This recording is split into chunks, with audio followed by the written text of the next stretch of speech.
दोस्तों, आज के इस तीसरे एपिसोड में हमारे साथ जुड़ रहे हैं संजीव निगम जी। संजीव जी, मेरा बहुत बहुत सौभाग्य है कि आपने अपना कीमती वक्त निकालकर मेरे साथ जुड़े। आपका बहुत बहुत स्वागत है। नमस्कार हिमांशु त्रिवेदी जी। तो सर, हमारे सुनने वालों को अपने बारे में थोड़ा बताइए। मैं दिल्ली एनसीआर में गाजियाबाद में रहता हूँ और नेशनल इंश्योरेंस कंपनी में कार्यरत हूँ। लिखने का शौक़ मुझे जैसे सबको होता है कॉलेज टाइम के आसपास से लगा। मेरा जो सर्किल था उसमें सारे लोग आर्टिस्ट थे, एक्टर, डांसर, म्यूजिशियन। उन सब के बीच में मैं सिर्फ एक दर्शक की तरह होता था। फिर थोड़ा थोड़ा लिखना शुरू हुआ। जैसे सबके साथ होता है कि 94 में जॉब लगी तो 90s के आसपास मेरा लिखना छूट गया, तो इसको मैंने दोबारा शुरू किया है 2018 से। पेन नेम मेरा संजीव निगम अनाम है और मैं 18 के बाद अपने गुरु शैल भदावरी जी से मिला, जो हिंदी के विधान होते हैं दोहा, रोला, छंद, चौपाई, घनाक्षरी, कुंडलिया, ये सारे सीखे। और फिर मेरी मुलाकात हुई मशहूर शायर आदिल रशीद साहब से। तो बस इसी तरह मेरी जर्नी लिखने की चलती रही। तो मैं अपने लिखने के बारे में सिर्फ 4 लाइनें में ये कह सकता हूँ कि मैं कौन हूँ, क्या हूँ, ये बताने में लगा हूँ। मैं कौन हूँ, क्या हूँ, ये बताने में लगा हूँ। तस्वीर में रंगों को सजाने में लगा हूँ। मैं कौन हूँ, क्या हूँ, ये बताने में लगा हूँ। तस्वीर में रंगों को सजाने में लगा हूँ। गिर जाएगी दीवार भी नफरत की किसी रोज़, गिर जाएगी दीवार भी नफरत के किसी रोज़। मैं फूल मोहब्बत के उगाने में लगा हूँ। गिर जाएगी दीवार भी नफरत के किसी रोज़। मैं फूल मोहब्बत के उगाने में लगा हूँ। तो ऐसे ही मेरे लिखने लिखाने की जर्नी चल रही है। शौकिया जर्नी है। जब भी अपने कार्य से समय मिलता है तो कोशिश करता हूँ जरूर कुछ ना कुछ लिखूँ।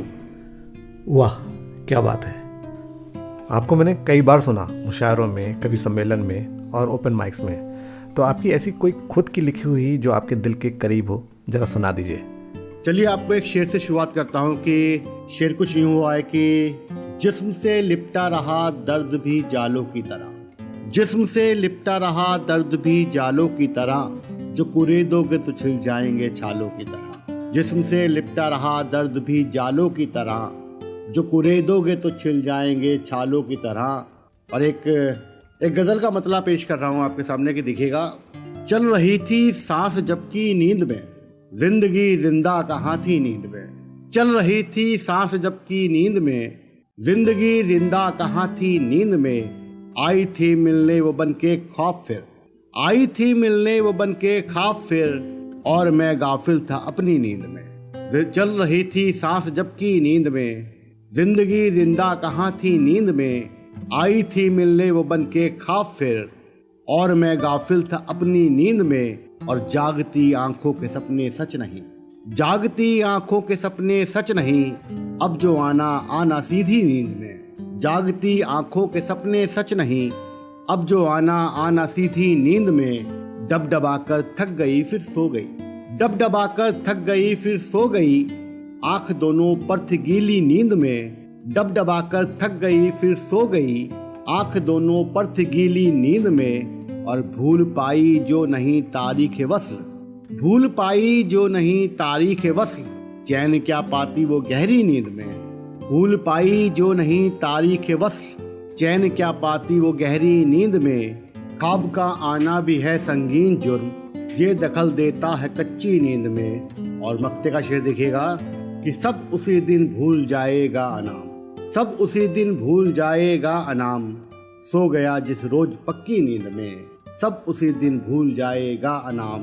सो गया जिस रोज पक्की नींद में, चल रही थी सांस जबकि नींद में, जिंदगी जिंदा कहाँ थी नींद में। काफ़ी अच्छा लगा सुन के। तो ये मेरा प्रश्न थोड़ा अजीब है। कभी ऐसा हुआ कि आप किसी मुशायरे में कुछ पढ़ रहे हो और सुनने वाले ने कुछ और ही फरमाइश कर दी हो, उसके ऊपर कुछ बताएंगे?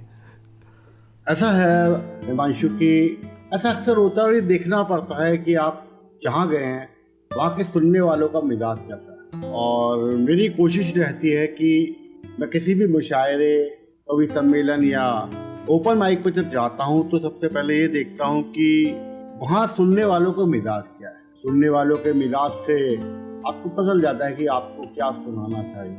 अच्छा, मेरे साथ ये मुश्किल कम क्यों पेश आती है, क्योंकि मैंने हर तरह की शायरी और कविता करी है। मैंने राजनैतिक भी लिखा, मैंने व्यंग भी लिखा, मैंने हास्य भी लिखा, मैंने फिलॉसफी भी लिखी, भजन भी लिखे, शायरी में धार्मिक शायरी भी लिखी।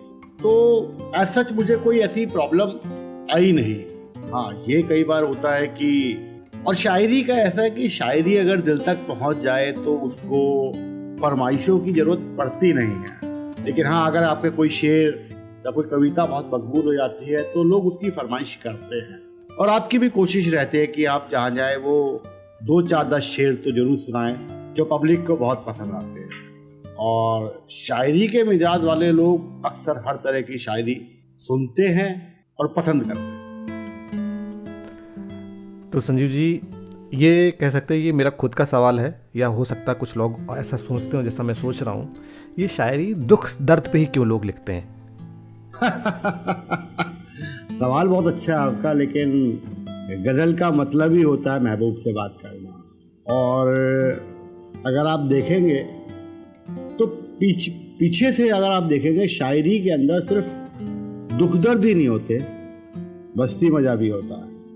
और हाँ, ये ज़रूर है कि शायरी की शुरुआत अक्सर टीनेज के टाइम पे होती है, जब आप 10वीं, 11वीं, 12वीं या कॉलेज के आसपास होते हैं, क्योंकि नई नई मोहब्बत में पढ़ते हैं, कुछ कामयाब होते हैं, कुछ नाकाम होते हैं। तो ये, और शायरी का अपना एक मिजाज है कि वो 2 लाइनों में अपनी बात कह देती है। पर ऐसा नहीं है, शायरी के बहुत सारे अलग अलग रूप भी आए हैं। आप गालिब साहब का देखिए, किसी का देखिए, आजकल की समस्याओं पे बड़ी शायरी आई है, आजकल के समय पे बहुत शायरी आई है, और हर कोई अपनी ज़िंदगी में कुछ ना कुछ फिलॉसफिकल लिखता है, तो ये चलता रहता है। हाँ, ये बात आपकी सही है कि शायरी ज़्यादातर दुख दर्द से भरी होती है। और जहाँ तक मेरी शायरी की बात है, मैंने हर विषय पे लिखा है, और बहुत सारे विषय तो मुझे आजकल के समकालीन राजनीति को देख के बड़े अच्छे अच्छे विषय मिलते हैं। अगर इजाज़त हो तो एक गज़ल सुनाता हूँ, देखिएगा, दुख दर्द से अलग आज के ज़माने की शायरी। एक बतला देखिएगा, हाकिमों का जब इशारा हो गया, हाकिमों का जब इशारा हो गया, मुल्क में मेरा तुम्हारा हो गया। हाकिमों का जब इशारा हो गया, मुल्क में मेरा तुम्हारा हो गया, और भाईचारे की सियासत को मिटा, भाईचारे की सियासत को मिटा, दुश्मनी का ही नजारा हो गया, और फिर खुदा के नाम पर दंगे हुए, फिर खुदा के नाम पर दंगे हुए, फिर खुदा को ये गवारा हो गया, फिर खुदा के नाम पर दंगे हुए, फिर खुदा को ये गवारा हो गया, और एक फोटो सेल्फी की पोस्ट कर, एक फोटो सेल्फी की पोस्ट कर, जश्न आजादी हमारा हो गया। हाकिमों का जब इशारा हो गया, मुल्क में मेरा तुम्हारा हो गया, और वो है शामिल मुल्क तेरी लूट में, वो है शामिल मुल्क तेरी लूट में, कल जो कहते थे कबाड़ा हो गया।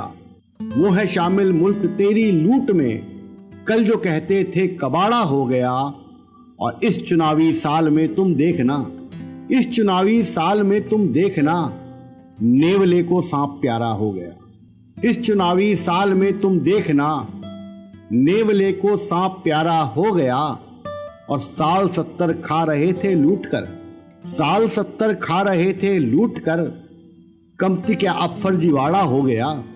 साल 70 खा रहे थे लूट कर, कमती क्या अब फर्जीवाड़ा हो गया, और मक्ते का शेर देखिएगा, कत्ल तेरा हो गया फिर भी अनाम, कत्ल तेरा हो गया फिर भी अनाम, तुझ पे ही इल्जाम सारा हो गया, कत्ल तेरा हो गया फिर भी अनाम, तुझ पे ही इल्जाम सारा हो गया। मेरे ख्याल से आपकी बात का आपको जवाब मिल गया होगा कि हर दौर में शायरों ने अपनी बात को अलग अलग ढंग से अलग अलग विषय पर उठाया है और बेधड़क को उठाया है। बहुत उम्दा बोला आपने। कोई ऐसा फनी वाकया किसी इवेंट के दौरान हुआ हो जो आप बताना चाहते हो? हमारी एक मित्र हैं सोनिया रूह जी, वो हमें एक इवेंट में ले गई थी। पेपर वेफ का इवेंट था, ओपन माइक टाइप था, शायद पहला एक्सपीरियंस था ओपन माइक का। तो वहाँ पे हम लोग गए, तो अब बच्चों में क्या, उन्होंने सोचा आए होंगे ऐसे ही सुनने। खैर, तो वहाँ पे 2-2.5 घंटे 3 घंटे के आसपास जो आपने कहा था ना दर्दीली शायरी, तो दर्दीली शायरी वायरी चल रही थी। तो उसके अंदर क्या था कि मतलब कहने की ज़रूरत नहीं किस तरह की शायरी थी। मैं बहर या उस पर बात नहीं करूँगा, क्योंकि शुरुआत में हर कोई बेबहर से ही करता है।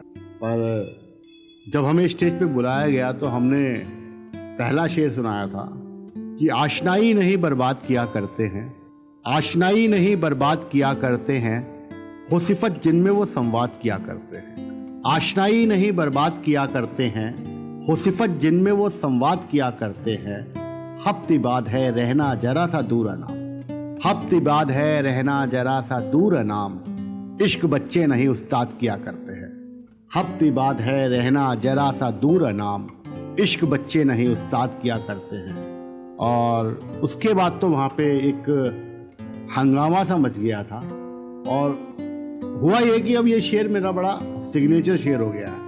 बड़ा अच्छा एक्सपीरियंस था। और मज़े की बात यह है कि मेरे चाहने वालों में या मित्रों में, दोस्तों में हर एज ग्रुप के लोग हैं।